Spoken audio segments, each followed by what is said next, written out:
Y los versículos que hoy voy a compartir con usted no son el producto de algún retórico profesor detrás de un escritorio que ha leído sobre el asunto, y eso lo transmite a los demás. Estas son las palabras que el apóstol Pablo las escribió estando en una cárcel romana, pero al leerlas da la impresión de que estuviera en un hotel de 5 estrellas. Uno hasta esperaría que él se despidiera diciendo: desearía que estén aquí. Estoy seguro que usted estará pensando: bueno, ¿y eso qué tiene que ver conmigo? Amigo, escúcheme. Hay más de una clase de prisión. Barras metálicas pueden hacer una prisión, pero hay otras cosas que forman prisiones, y muchos de ustedes están viviendo en mazmorras de desesperación. Otros están encerrados tras murallas de resistencia y rebeldía. Hay unos cuantos más encadenados a circunstancias adversas con grilletes de miedo. Así que, lo ve, hay más de una clase de prisión. Y lo que Pablo dice aquí es tan increíblemente relevante que no podemos pasarlo por alto. Él sabía que no podía salir de esa cárcel romana y decidió, por así decirlo, remodelar el lugar, no en lo exterior, sino en lo interior. Por eso en Filipenses 4:11 dice: he aprendido a contentarme cualquiera que sea mi situación. Bien, ¿cuáles son esos 5 principios que encontramos en esta porción de las Escrituras? Creo que será bueno leer los versículos pertinentes y luego los estudiaremos uno por uno. Empecemos a leer en el verso 4. Regocijaos en el Señor siempre. Otra vez digo, regocijaos. Vuestra gentileza sea conocida de todos los hombres. El Señor está cerca. Por nada estéis afanosos, sino sean conocidas vuestras peticiones delante de Dios en toda oración y ruego, con acción de gracias. Y la paz de Dios, que sobrepasa todo entendimiento, guardará vuestros corazones y vuestros pensamientos en Cristo Jesús. Por lo demás, hermanos, todo lo que es verdadero, todo lo honesto, todo lo justo, todo lo puro, todo lo amable, todo lo que es de buen nombre, si hay virtud alguna, si hay algo digno de alabanza, en esto pensad. Lo que aprendisteis y recibisteis y visteis en mí, esto haced, y el Dios de paz estará con vosotros. Bien, comencemos a estudiar esos 5 pasos. Primer paso: aprenda a regocijarse en la presencia del Señor. Específicamente, veamos los versos 4 y 5. Regocijaos en el Señor siempre. Otra vez digo, regocijaos. Vuestra gentileza sea conocida de todos los hombres. El Señor está cerca. No debemos olvidar el motivo por el cual Pablo estaba preso: por predicar el Evangelio del Señor Jesucristo. Pero en esa cárcel no estaba solo. Sabía que Jesús estaba con él. Por eso dice esas extraordinarias palabras: regocijaos en el Señor siempre. El Señor está cerca. Por favor, note que Pablo no está haciendo referencia a la profetizada segunda venida de Jesucristo a la tierra. Está diciendo que el Señor estaba ahí con él en esa prisión, y por eso se regocijaba en el Señor. Y esto es algo extraordinario que todos debemos aprender, sin que importe en dónde estemos, o cuán oscura parezca la noche, o cuán lleno de obstáculos esté el camino, o cuán grande sea el problema. Jesucristo está con nosotros, siempre presente. Jesús mismo dijo: no te desampararé ni te dejaré. Y de lo que es mi experiencia personal, Él nunca ha dejado de cumplir sus promesas. Confiar en el Señor es la única manera de entender esa, de otra manera, ilógica declaración de Pablo: regocijaos en el Señor siempre. Ahora quiero que entienda lo siguiente en forma muy clara: usted no se regocija en las circunstancias. ¿Cómo puede regocijarse si está en la cárcel y su compañero de celda es un hombre totalmente depravado, y el calabozo es frío, húmedo, maloliente, infestado con ratas? No, usted no puede regocijarse en esas circunstancias. Usted se regocija en la realidad de que nada puede separarle del amor de Dios que es en Cristo Jesús. El apóstol Pablo, cuando escribió a los creyentes en Roma, les dijo: ¿quién nos separará del amor de Cristo? ¿Tribulación, o angustia, o persecución, o hambre, o desnudez, o peligro, o espada? Como está escrito: por causa de ti somos muertos todo el tiempo. Somos contados como ovejas de matadero. Antes, en todas estas cosas, somos más que vencedores por medio de aquel que nos amó. Por lo cual estoy seguro que ni la muerte, ni la vida, ni ángeles, ni principados, ni potestades, ni lo presente, ni lo porvenir, ni lo alto, ni lo profundo, ni ninguna otra cosa creada nos podrá separar del amor de Dios que es en Cristo Jesús, Señor nuestro. Nuestro gozo en el Señor debe ser continuo, no esporádico. Por eso Pablo dice: regocijaos en el Señor siempre. Y eso literalmente significa todo el tiempo, cada día, cada semana, cada mes, cada año, cada segundo. Y no debido a las circunstancias, sino a pesar de las circunstancias. No olvide que Pablo escribió estas palabras estando en una prisión. El gozo en el Señor debe ser como un termostato, no como un termómetro. El termómetro registra las condiciones. El termostato regula o controla las condiciones. Se dice que la felicidad está relacionada con el termómetro. Si usted está relativamente bien, se siente feliz. Pero cuando la temperatura sube, se siente infeliz. Su concepto de felicidad es como una montaña rusa, unas veces arriba y otras veces abajo. ¿Por qué? Porque su felicidad depende de las circunstancias. En cambio, el verdadero gozo en el Señor es constante porque Jesucristo no cambia. ¿Sabe lo que debemos aprender a hacer? Practicar la presencia del Señor en todos los niveles de nuestra vida, en el hogar, en los negocios, en la iglesia, en los deportes, en nuestra vida política y social, y en fin, en todas partes. Y cuando digo practicar la presencia del Señor, quiero decir el entender, el saber que Él está ahí a pesar de todo y sobre todo. Dios no quiere ser como un termómetro en nuestra vida. Él quiere ser como un termostato. Por favor, busque el libro de Habacuc. Está casi al final del Antiguo Testamento, antes de Sofonías, Ageo, Zacarías y Malaquías, que son los últimos 4 libros del Antiguo Testamento. Habacuc, capítulo 3. Los versos 17 y 18. Aunque la higuera no florezca, ni en las vides haya frutos, aunque falte el producto del olivo, y los labrados no den mantenimiento, y las ovejas sean quitadas de la majada, y no haya vacas en los corrales, con todo, yo me alegraré en Jehová, y me gozaré en el Dios de mi salvación. Si usted no tiene gozo permanente en su corazón, es porque Jesús no es real para usted. No importa que usted esté muy enfermo físicamente o abatido espiritualmente, Jesús siempre está junto a usted. Y si usted no lo siente cercano, no es culpa de Jesús, es culpa únicamente suya. Jesucristo, cuando estuvo a pocos días de su muerte en la cruz del Calvario, habló de este gozo. Por favor, busque el Evangelio de Lucas, capítulo 10, verso 21. En aquella misma hora Jesús se regocijó en el Espíritu y dijo: yo te alabo, oh Padre, Señor del cielo y de la tierra, porque escondiste estas cosas de los sabios y entendidos y las has revelado a los niños. Sí, Padre, porque así te agradó. Y un poco antes de ser arrestado, juzgado y sentenciado a morir en la cruz, Jesús dijo: estas cosas os he hablado para que mi gozo esté en vosotros y vuestro gozo sea cumplido. Veamos lo que dice el Salmo 16:11. Me mostrarás la senda de la vida, en tu presencia y plenitud de gozo. Eso es lo que, en síntesis, Pablo está diciendo.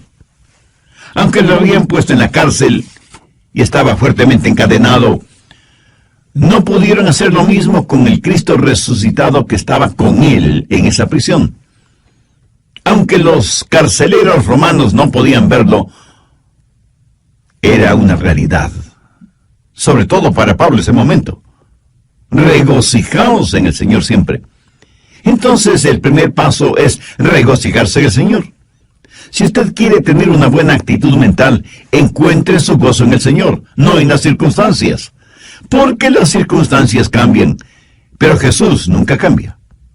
Mírelo, considérelo, contémplelo, ámelo. Encuentre su gozo en Él. Segundo paso, confíe en el poder del Señor. No solo que debe regocijarse en la presencia del Señor porque Él está junto a usted, sino que debe confiar, debe depender del poder del Señor. En el verso 6, Pablo dice, por nada estéis afanosos, si no sean conocidas vuestras peticiones delante de Dios en toda oración y ruego con acción de gracias. Ahora, ¿qué quiere decir el apóstol? Que si usted tiene un problema, debe contárselo a Dios. Y ya sé que algunos de ustedes inmediatamente me estarán diciendo, pero pastor, si es verdad que Dios lo sabe todo, ¿por qué debo contarle mi problema? Mi amigo, usted le cuenta sus problemas a Dios para beneficio suyo, no de Dios. Cuando usted le cuenta su problema, está demostrando que depende del poder de Dios para solucionarlo, y no de su propia sabiduría o fortaleza. Además, note que Pablo dice que debemos hacer conocer nuestros problemas a Dios en oración y ruego con acción de gracias. O sea, usted no está simplemente informando a Dios sobre sus problemas, sino que los presenta como parte de su oración y ruego, agradeciendo a Dios que le está escuchando. No viva extremadamente preocupado por nada. Una de las emociones más devastadoras que puede atacarle es la preocupación. Ya lo he mencionado en otros mensajes, pero creo que bien vale la pena repetirlo en este momento. La preocupación hará en su mente lo mismo que la arena hace en un motor. Lo destruye. Si usted es dado a la preocupación extrema, no es nada mejor que un alcohólico, un drogadicto, un fumador o un jugador. La misma palabra preocupación conlleva la idea de división, de algo que se desgarra. En un lado está la mano de la esperanza, y en el otro lado está la garra del miedo. Y usted, estando en la mitad, prácticamente se desgarra entre la esperanza y el miedo. En el capítulo 6 de Mateo, el Señor Jesús enfáticamente nos advierte contra la preocupación. Mire lo que dice el verso 27. ¿Y quién de vosotros podrá, por mucho que se afane, añadir a su estatura un codo? Esa frase, por mucho que se afane, no significa otra cosa que por mucho que se preocupe. Y la preocupación, francamente, no sirve absolutamente para nada. Bueno, en realidad, sí sirve para algo. Sirve para preocuparnos. Pablo dice que no debemos estar afanosos, o sea, ansiosos, preocupados en demasía por cosas que son futuras, distantes, y sobre las cuales no sabemos realmente nada. Preocuparnos no nos hace ningún bien. La preocupación es como una silla mecedora, nos da algo en qué pensar, pero no nos conduce a ninguna parte. Los psicólogos del comportamiento humano dicen lo siguiente sobre la preocupación. 40% de aquello por lo cual nos preocupamos nunca llega a suceder. 30% ya ha sucedido. Y la preocupación nada puede cambiar. 12% es una preocupación innecesaria para usted. 10% de nuestras preocupaciones son de variada índole, por lo cual no necesitamos preocuparnos. Y solo, escuche, y solo el 8% del resto se podría considerar digno de preocupación. Pero aún este grupo se subdivide en dos categorías: los que pueden hacer algo al respecto y los que no pueden hacer absolutamente nada. Ahora, si usted puede hacer algo al respecto, pues hágalo. Y deje de preocuparse. Y si no puede hacer nada, su preocupación no va a cambiar nada. Así que deje de preocuparse. Por cada mal debajo del sol, o hay una cura o no lo hay. Si la hay, búsquela hasta encontrarla. Y si no la hay, pues mi amigo, olvídese del asunto. Jesús dijo que nadie puede añadir ni un centímetro a su estatura por medio de la preocupación. Ese gran escritor norteamericano que fue Mark Twain dijo: soy un hombre viejo que he tenido muchas preocupaciones, la mayoría de las cuales nunca sucedieron. La preocupación es inútil y hasta una pérdida de tiempo. Mire lo que Jesús dijo en Mateo 6:34. Así que no os afanéis, o sea, no os preocupéis por el día de mañana, porque el día de mañana traerá su afán, o sea, su propia preocupación. Basta cada día su propio mal. Lo cual quiere decir que cada día llega con su propia carga de preocupaciones. La preocupación no elimina los sinsabores del mañana, más bien los aumenta. Y al mismo tiempo nos quita el gozo de hoy. Cubre con nubes el sol de nuestra alegría y siembra de espinas y abrojos el sendero de nuestras esperanzas. No nos ayuda a enfrentar el mañana, porque Dios nos da la fortaleza para hoy. Cuando usted trae los problemas de mañana, sobrecarga su hoy. Y cuando usted llega al mañana, usted no está más listo de lo que estuvo hoy. Y la preocupación se vuelve el interés en problemas prestados. Además, usted llega al mañana menos preparado de lo que estuvo hoy y llega sin aliento porque trató de vivir el hoy en la fortaleza del mañana. Y al hacerlo, sobrecargó su hoy con las preocupaciones de su mañana. Y no me pida que lo repita todo eso porque no podría hacerlo. Jesús dijo que esa manera de actuar termostato regula o controla las condiciones. Se dice que la felicidad está relacionada con el termómetro. Si usted está relativamente bien, se siente feliz. Pero cuando la temperatura sube, pues se siente infeliz. Su concepto de felicidad es como una montaña rusa, unas veces arriba y otras veces abajo. Su felicidad depende de las circunstancias. En cambio, el verdadero gozo en el Señor es constante, porque Jesucristo no cambia. Bien, vamos a continuar con el material para hoy. Aunque no debemos preocuparnos excesivamente por nada, debemos orar fervientemente por todo. Y no faltará quien esté pensando ahora mismo: Pastor Rogers, ¿qué sabe usted de eso?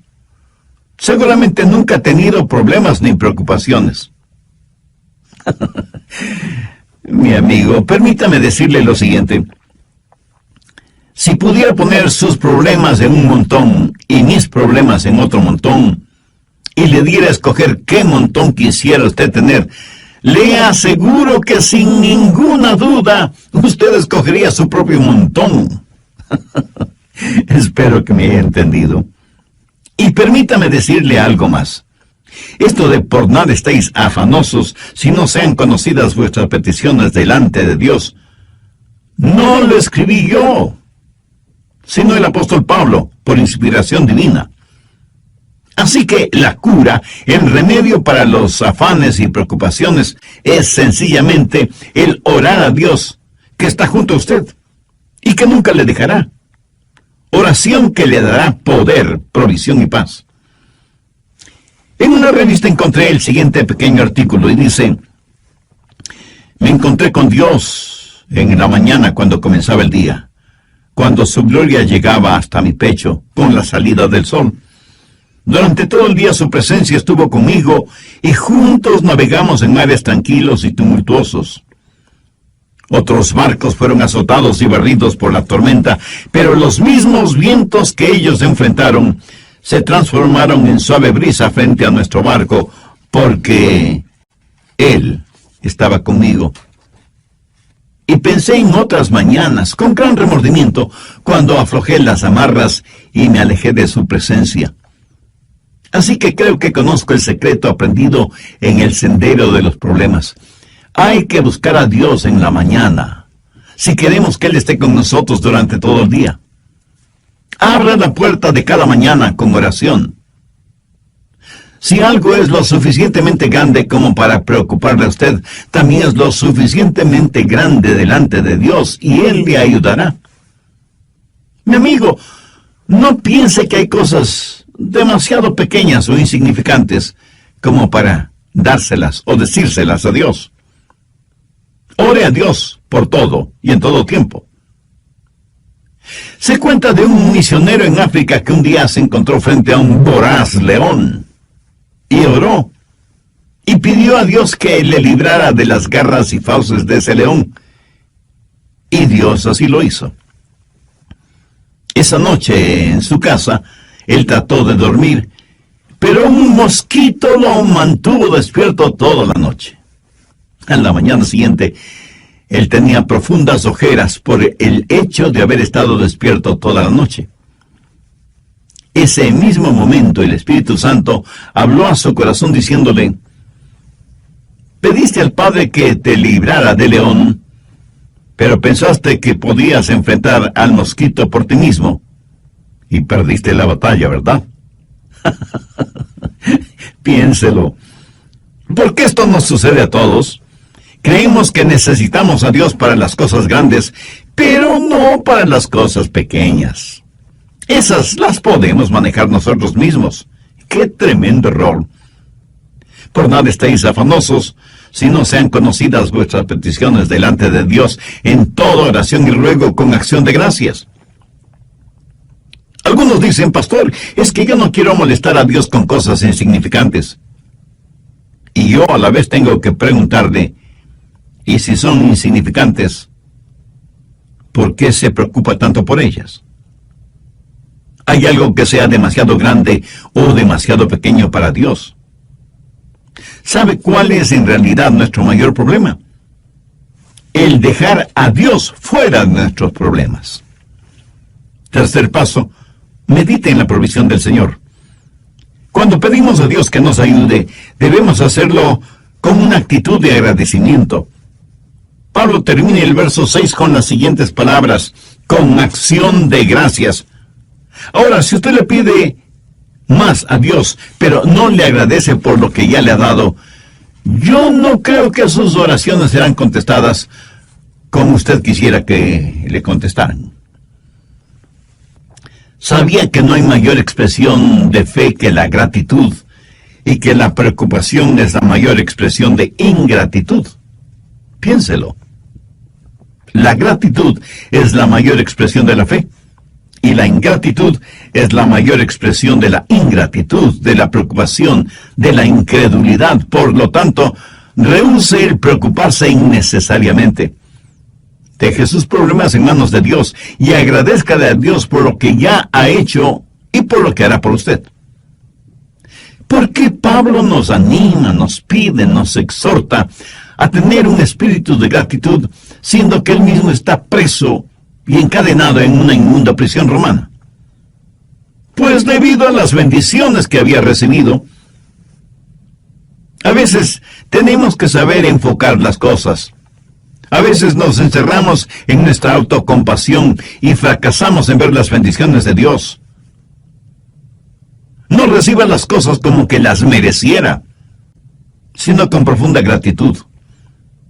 Busque el Salmo 68, 19. Bendito el Señor. Cada día nos colma de beneficios el Dios de nuestra salvación. Note que después de este verso hay una palabra, Selah. Esta palabrita significa piense, medite en lo que acaba de leer. Ahora veamos Lamentaciones 3, los versos 22 y 23. Por la misericordia de Jehová no hemos sido consumidos, porque nunca decayeron sus misericordias. Nuevas son cada mañana. Grande es tu fidelidad. Si usted se encuentra en una cárcel, agradézcale a Dios por sus bendiciones espirituales. Si goza de libertad física, agradézcale a Dios por sus bendiciones espirituales. En todo tiempo y en toda ocasión, agradézcale a Dios por las bendiciones visibles, así como por las bendiciones invisibles. Permítame compartir con usted lo que hasta ahora he aprendido en este mi peregrinar en esta tierra. Las personas ingratas son, por lo general, personas infelices. O sea, no saben lo que es la alegría, la felicidad. Algunas personas, en vez de ser humildemente gratas, son altivamente ingratas. Y creo que todos conocemos a personas así. Son personas llenas de amargura, temores, negativismo, egoísmo y autocompasión. Amigo, regocíjese en la presencia del Señor, confíe en su poder, medite en las provisiones de Dios.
Cuarto paso. Descanse en la paz del Señor. Veamos Filipenses 4:7. Y la paz de Dios, que sobrepasa todo entendimiento, guardará vuestros corazones y vuestros pensamientos en Cristo Jesús. La paz de Dios está ahí para guardarle y para protegerle. Cuando Pablo estuvo en la cárcel, lo más probable es que estuvo custodiado por soldados romanos día y noche. Después de todo, Pablo era un prisionero importante. Y el apóstol, mirando a esos soldados romanos, se dijo: yo tengo algo mejor que me protege. Tengo la paz de Dios. Él tenía el gozo mismo de Dios, protegiéndole, guardándole, aún dentro de esa lóbrega celda. Él sentía la presencia de Cristo en él, en esa prisión. ¿Qué clase de paz es la que tuvo Pablo? La paz de Dios. Y esta no es una paz provista por las circunstancias. Las circunstancias que ese momento rodeaban a Pablo podían ser cualquier cosa menos portadoras de paz. La paz de Dios no es la eliminación de los problemas en la vida, sino el aumento del poder para entender esos problemas. Usted no mantiene esa clase de paz. Esa paz lo mantiene usted. La paz de Dios está muy por encima de lo que podemos entender. No está encerrada en una botella de licor, ni en una hipodérmica con droga. Un doctor no se la puede recetar. Un psicólogo no se la puede proporcionar. Un amigo no se la puede brindar. Lo académico no se la puede enseñar. La religión no se la puede otorgar. Y ninguna ley se la puede dar. Usted la obtiene directamente de Dios. El Señor Jesús dijo: la paz os dejo, mi paz os doy. Yo no os la doy como el mundo la da. No se turbe vuestro corazón ni tenga miedo.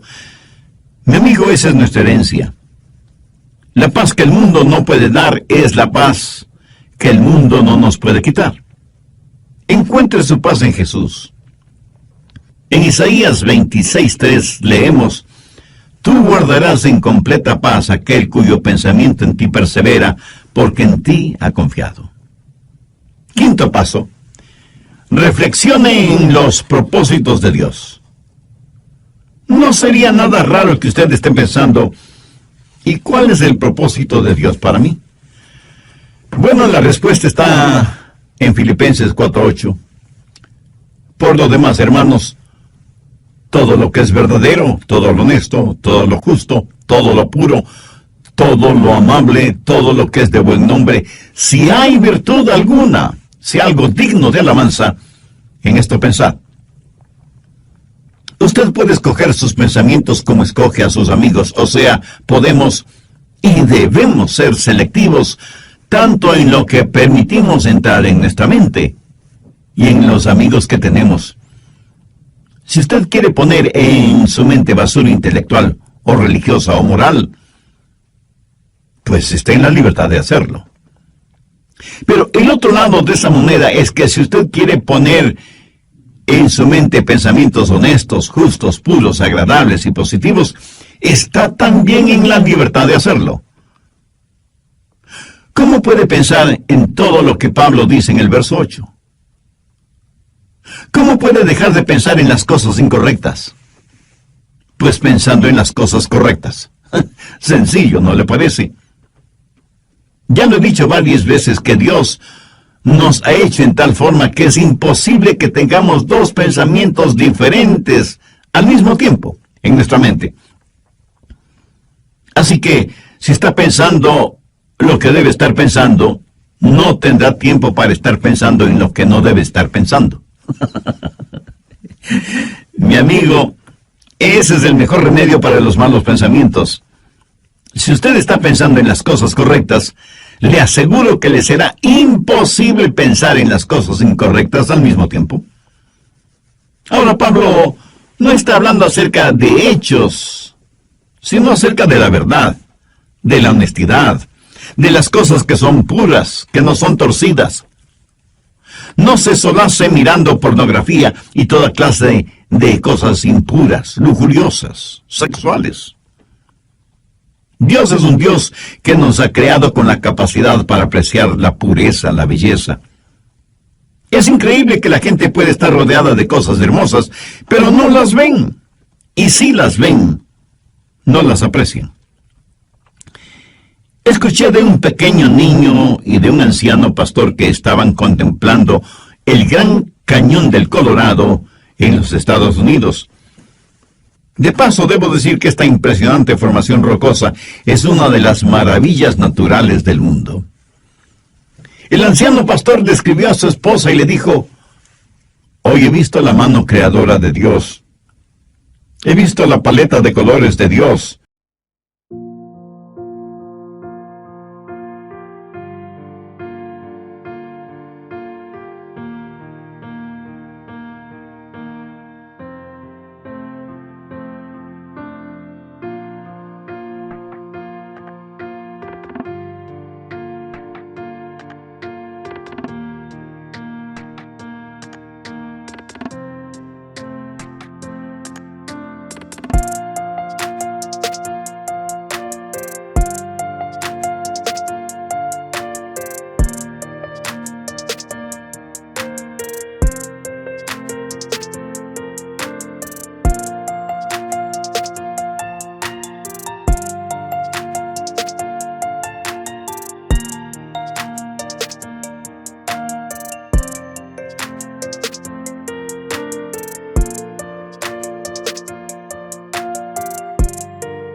Y cómo sus dedos han esculpido semejante maravilla.